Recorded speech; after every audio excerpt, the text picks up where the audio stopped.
Talof Lava, this is Pacific Waves from RNZ Pacific. I'm Susanna Swiswiki.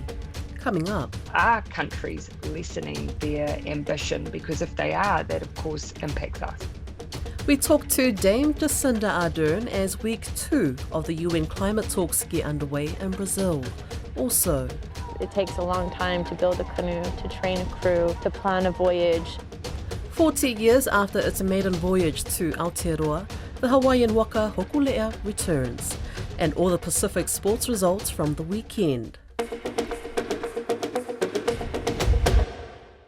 Former New Zealand Prime Minister Dame Jacinda Ardern has voiced support for Pacific nations at COP30, who are calling on the world to keep global warming down to 1.5 degrees Celsius over pre-industrial levels. The call comes as the second week of the United Nations climate talks get underway in Brazil. I spoke with Dame Jacinda Ardern, who is the Special Envoy for Oceania at this year's COP meeting. Hello, Falava Jacinda. Thank you so much for hopping on Pacific Waves to talk about COP30 as well as other climate-related issues. First of all, what is your role as Special Envoy for Oceania and how did it come up? Talofa lava, I've been appointed by the COP presidency, so by Brazil. They were seeking to have a collection of people who could represent the different regions, but then they also have individuals who might represent thematic areas such as energy, for instance, or climate finance related issues.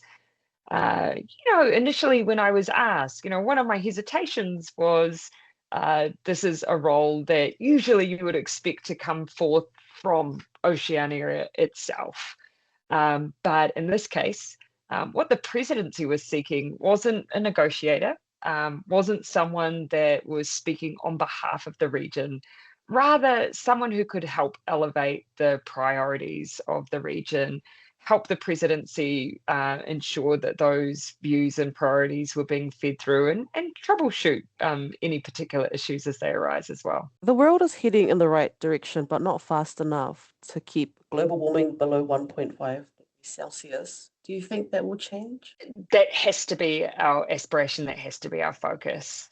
And in preparation for COP, this is one of the main areas that I really reinforced with the presidency.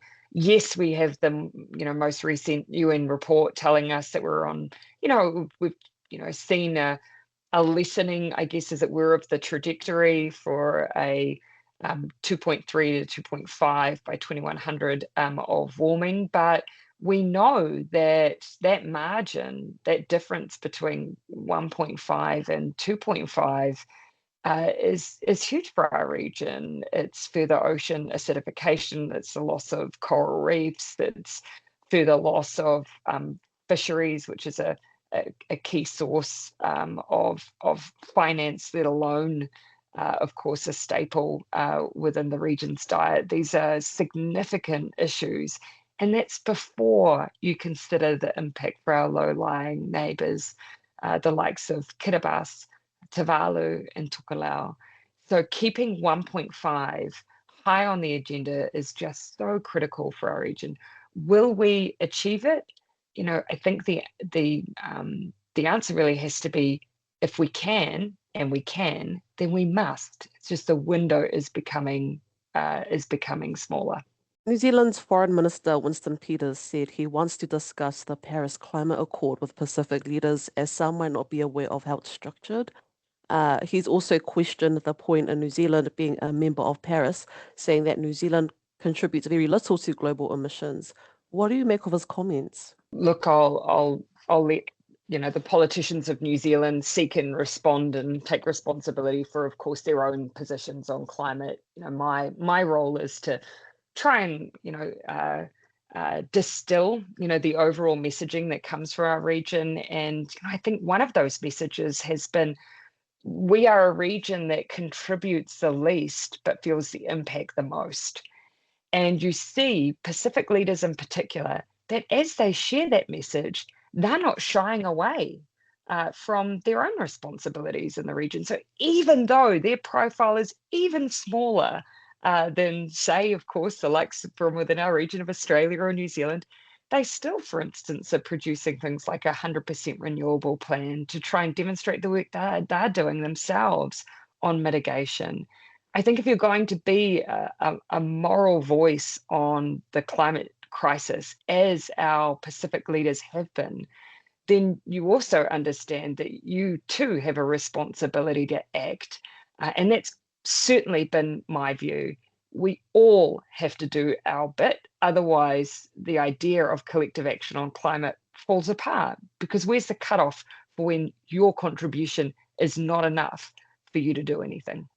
Speaking of Pacific leaders, including Palau's president and Tuvalu's climate ministers, they've criticized the lowering of methane targets and backtracking on a promise to price methane emissions. What do you make of the changes? Yeah, and again, these are issues that for Pacific leaders, they have a long-standing tradition, of course, and it's been not unheard of that within the Pacific Island Forum and within the Pacific family, that everyone is holding each other to account. So of course that will continue, and it's within the discussion and the importance of 1.5 maintaining its centrality. And understandably, leaders within the Pacific are going to be looking around globally and saying, well, of those gases that we're particularly worried about, where is everyone standing? Are countries lessening their ambition? Because if they are, that of course impacts us. Should have national-led government consulted opposition parties on the changes to the Zero Carbon Act, extending the same bipartisanship that Labour and the Greens did? Yeah, and look, when I left office, one of the things that I always said was that I was going to leave domestic politics to the politicians who remain there, and particularly speaking to my my old colleagues. Are exceptional, and they do a great job in talking about those policies that are still of incredible importance in raising these issues themselves. What I will say generally is that whenever I'm asked internationally about those issues for which we need to try and build as much consensus as possible, climate change is one of those things top of the list for me. It's globally has been, particularly in recent times, an issue that's attracted a bit, some partisan politics, some politicking around it. When this is an issue that we need to make decisions that last 30 to 50 years, it is an area where you need as much stability and certainty in policy making as possible. And certainly that's something that the private sector has asked for. So would you back the Pacific being the first region to be reliant on entirely renewable energy? Look, I think that would be a fantastic aspiration. Certainly, for a number of years now, you've heard Pacific ministers talking about the idea of becoming 100% renewable. And there's so many reasons, not least, of course, the message it would send if that transition was able to be made. But it's a dual benefit, not only a renewable region, but removing the reliance on fossil fuels, of which, upwards of 70% of fossil fuel use in the region. There's a vulnerability to that, and there's a high cost. And so there is, a real double reward for being able to transition away from, for instance, the use of generators and fossil fuels in the region. Got a couple more questions, and it's slightly taking the focus away from COP, but New Zealand has extended its funding pause to the Cook Islands to nearly $30 million over 2 years. Do you think that's the right move? Again, I'm going to leave the politics of home to the politics of home, and I have a very, very specific role as my special envoy, with my special envoy hat for this COP. Is there anything you miss about being Prime Minister? I think it's natural to miss things about a job that is so unique and is, such a privilege. And yeah, there are things I miss. But I think it's possible to miss something but also at the same time not regret the choice that you've made. And that's certainly how I feel about the role.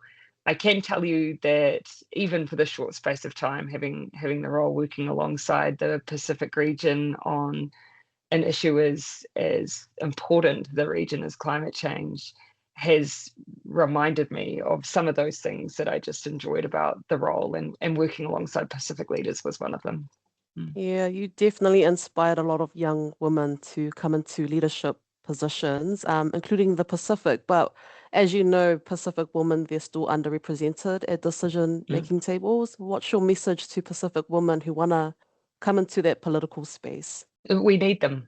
We need our parliaments. We need all our spaces of community and national representation to reflect the communities that are being served. And so we do need more women coming into politics.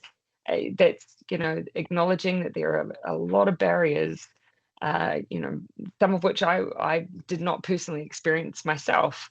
And so we all have a duty to try and remove those barriers and encourage and support more women into office. Hey, one more thing though, I just wouldn't mind just commenting briefly on COP31, if I may. Oh, yes, absolutely.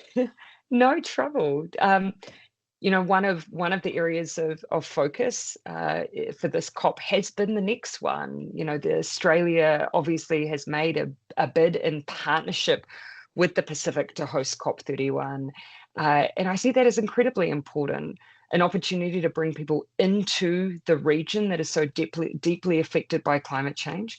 We've seen how Brazil is being able to leverage that moment in time for a facility that directly benefits the Amazon. What is the equivalent for the Blue Pacific? How can we overcome what we know are access to climate issues by having an opportunity to demonstrate some of the mechanisms that might be useful, for instance, for ocean protection and conservation, and also a real opportunity to push the dial on loss and damage, which is a significant issue in the region. I'd love to see COP come to where to where it is. Climate's having such a huge impact, and you can see the Pacific really pushing for that opportunity too.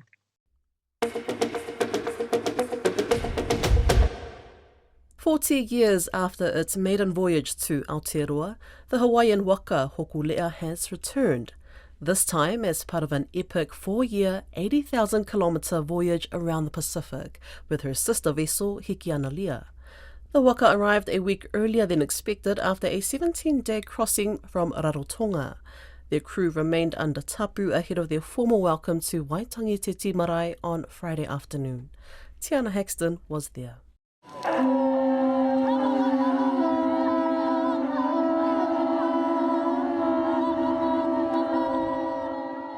Arriving on the shores of Waitangi once again. A deeply symbolic moment, with Hokulea and her sister vessel Hikianalia being escorted ashore by the great waka Ngā Toki Matawhorua, just as she was 4 decades ago. Captain and navigator Lehua Kamalu says 40 years is only a short time in waka years. She found it an honour to retrace Hokulea's 1985 sail to Aotearoa. It takes a long time to build a canoe, to train a crew, to plan a voyage, to relearn so many of the things that have been lost in time, and there was certainly a time where that wasn't being passed on. To say we're still doing it 40 years later in the modern time is quite a feat. Stan Conrad was only 22 when he joined the crew, sailing from Rarotonga to Aotearoa in 1985. Now a master navigator for Te Tai Tokirau, he says that voyage proved what had always been true. Māori didn't arrive here by chance. Their ancestors followed the stars with intention, precision, and generations of knowledge. When I was brought up in school, I was brought up about my ancestors being accidental sailors that never knew what they were doing. They paddled here to Aotearoa. And now what the canoe has done, just retracing and rewriting those books to correct the things that people wrote about us, because they didn't know what it was like. Hawaiian Paul Master Navigator Bruce Blackenfield says that revelation sent ripples through the Pacific. Since then, voyaging has flourished in Aotearoa, which now has multiple ocean-going waka, thriving navigation schools, and a new generation picking up the traditions their tipuna once mastered. He's proud of the legacy that one voyage created. A voyage happened, new canoes are being built, successive waves of voyagers and navigators are being trained and taught and having the opportunity to get to see and practice those skills. It's a cultural revival. With dozens of ocean-going canoes now spread across the Pacific, journeys like the Hokulea and Hikianalia's Moana Nui a Kea voyage provides an opportunity for cross-waka exchanges. 2 Cook Islanders joined the sail from Rarotonga to Aotearoa. Cook Islands Poor Master Navigator Peia Patai says spending time on other waka and learning under different captains will greatly benefit the next generation of ocean navigators. My hope is for our young ones to learn a lot, because we can learn a lot from each other, and that's what we need to do. Rather than going individually, it's not designed like that. The 2 waka, Hokulea and Hikianalia, will remain in New Zealand for the next 6 months, waiting out the cyclone season. The crew will be involved in educational programs and vessel maintenance before resuming the Moana Nui a Kea voyage in April.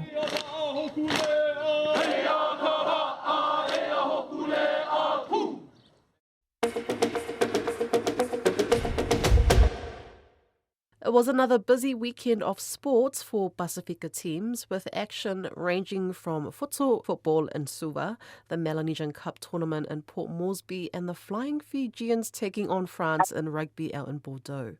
There were celebrations and heartbreaks, so joining me is senior sports journalist Iliesa Tora for a wrap of what the weekend was like.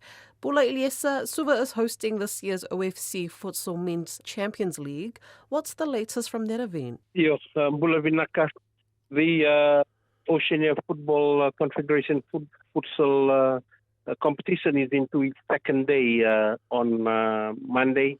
And on Sunday, during the first round of competition, it was a tight match between Southern Legends and Suva, with the Southern Legends coming out winners 5-4. But defending champions ASPTT of New Caledonia defeated Mataks FC of the Solomon Islands with a big 6-1 scoreline. And New Zealand representative, the Waikato Rapids, opened their campaign with a 8-1 thrashing of Gulf Komara FC. The second day of competition happening on Tuesday afternoon. Today, ASPTT were held to a 2-2 draw by the Southern Legends FC. So tight games in some of the matches that are happening. There should be some more interesting games over the course of the next few days, with the finals happening in the weekend.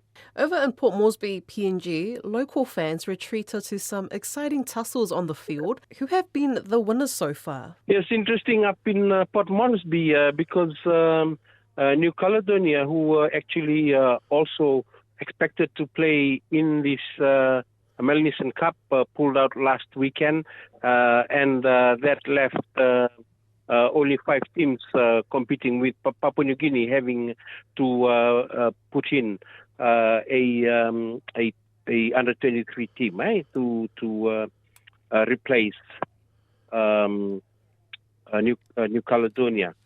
Papua New Guinea's men's team won their first game 1-0 against the Solomon Islands, but then they lost to Fiji 1-0 in their second round game. The big rugby test in France did not end well for the Flying Fijians. Can you take us through what had happened there? The Flying Fijians were disappointed with the loss that they suffered against France on Sunday morning our time. They had trailed 21-0 through the first quarter of the first half, after the French had scored 3 tries, early tries, and they led 21-0 at after the 20 minutes mark. But then Fiji came back strongly, and they scored 2 tries with Kalveti Ravovo and Celestino Ravutomanda scoring a try each. which were converted by Simeone Curvoli, and they lagged 21-14. And as soon as the second half started, Chuta Wainingolo scored a try, and they managed to kick the conversion, and the game was tied 21-all. But then in the last 20 minutes of the game, Fiji lost momentum. They were penalized heavily. Captain Tevite Canivere said that there were some controversial calls which went against them, which he thought cost them to lose focus, and France coming out winners 34-21 in the end. But definitely a big improvement from the Flying Fijians, but still they were not able to complete what they intended to do in the last 20 minutes and lost out. So they will now have to try and win their third and final game on tour against Spain, and the loss against France means that they have now lost 2 matches in a row, one against England last weekend and then France on Sunday morning our time. Let's hope luck is on their side as they take on Spain. All right, Ili, what else is happening in the Pacific sports space? Well, the big one that is going to happen this week, of course, it's going to be Manu Samoa again, featuring in the final qualification tournament for the 2027 Rugby World Cup. They meet Belgium on Wednesday morning our time, and all they need is a draw. If they can claim a draw against Belgium, they will secure that spot in Australia in 2027. A win will definitely, finalize that for them. But Belgium is not going to be an easy pushover, because Belgium has beaten Namibia and Brazil, both teams that Manu Samoa had also defeated. In another news, the Papua New Guinea Levels, or the Papua New Guinea national women's cricket team, started off their quad series in Thailand with a good 6-wicket victory over Namibia at the weekend, and looking promising for the PNG Levels as they look forward to playing Thailand in their second game. PNG Levels will then compete in what is being called the Emerging Nations T20 tournament at the weekend, where they will play at least 6 games in that series. But they have started their quad series with a good win over Namibia. That's Pacific Waves for today. Tomorrow we head to the Kingdom, where Tongans are preparing to go to the polls.